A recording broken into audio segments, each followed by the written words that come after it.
सुना था तुम परम ज्ञानी हो बुद्ध। जान के आश्चर्य हुआ कि कांटा तुम्हें भी चुभता है। अब तो गली गली ये बात ना उठेगी कि तुम तो कोई पहुंचे हुए महात्मा हो। ये कांटे हमने बिछाए हैं। इस गांव में तुम्हारा स्वागत नहीं। हर दिन अनाज भिक्षा में मांग कर ले जाते हैं। चलो चलो, दूसरे गांव का रास्ता लो। मेरा आप लोगों से अनुरोध है कि मुझे अपने गांव में भिक्षाटन करने दें।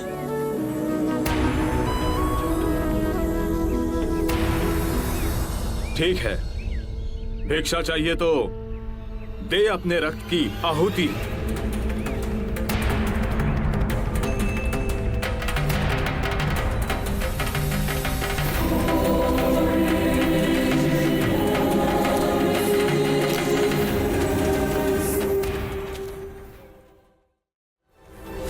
सुमित, रास्ता बुहारा तो इस गांव से तेरा दाना पानी उड़ जाएगा।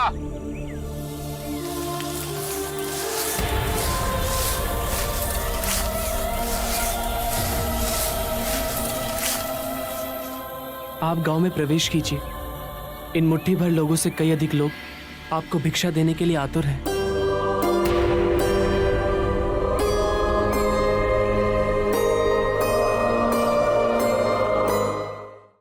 आप मुझे ना छूएं।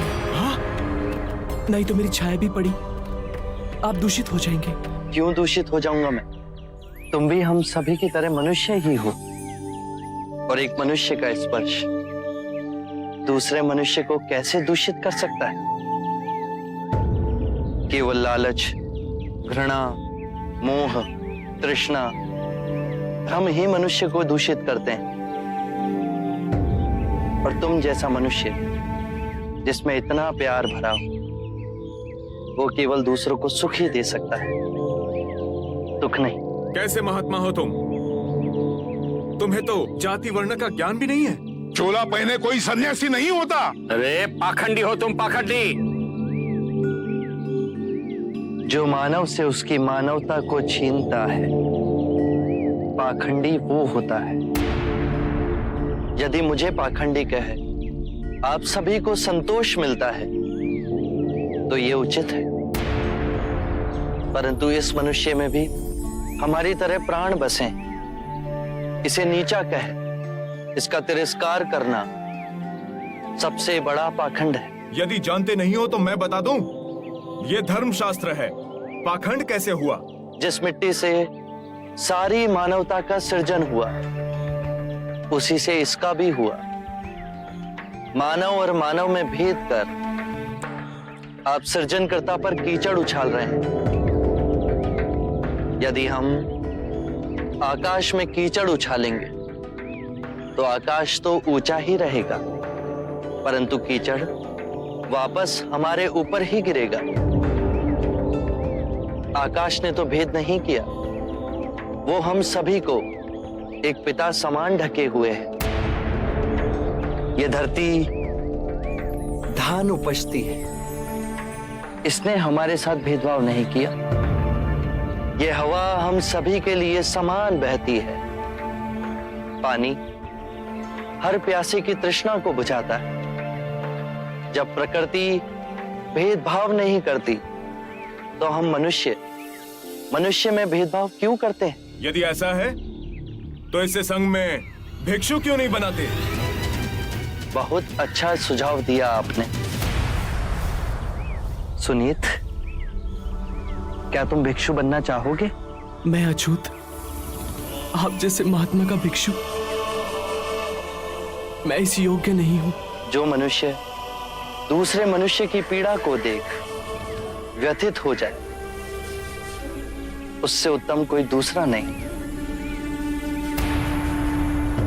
मैं बुद्ध स्वागत करता हूं सुनीत का हमारे भिक्षु संघ में।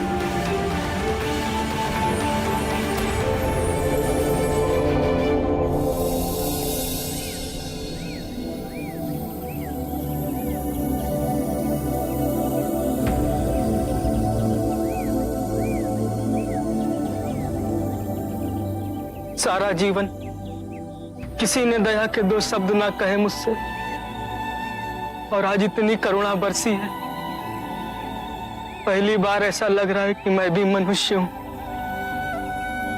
पर जो मैं कर रहा हूं यह अधर्म तो नहीं? जो अधर्म आज तक हुआ वो अब नहीं होगा।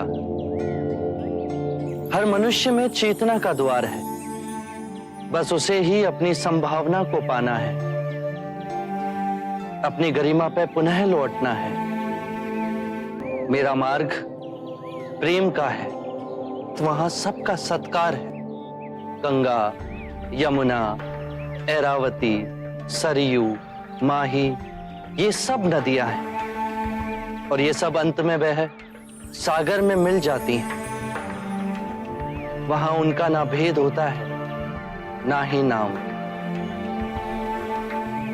उसी प्रकार जिस भी मनुष्य ने अपना गृह त्याग कर सत्य के पथ पर चलने का निश्चय किया, चाहे वो ब्राह्मण हो या क्षत्रिय, वैश्य या शूद्र ही क्यों ना हो, उसी महासागर में विलीन हो जाते हैं।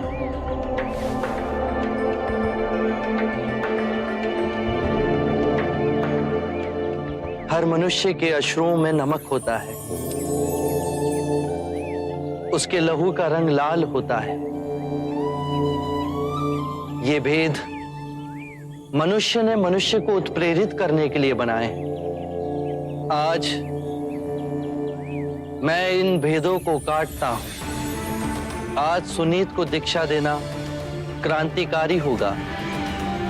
हम पर बहुत से संकट आएंगे, हमें और तिरस्कृत किया जाएगा, पर सत्य आने वाली आंधी के सामने अडिग रहेगा।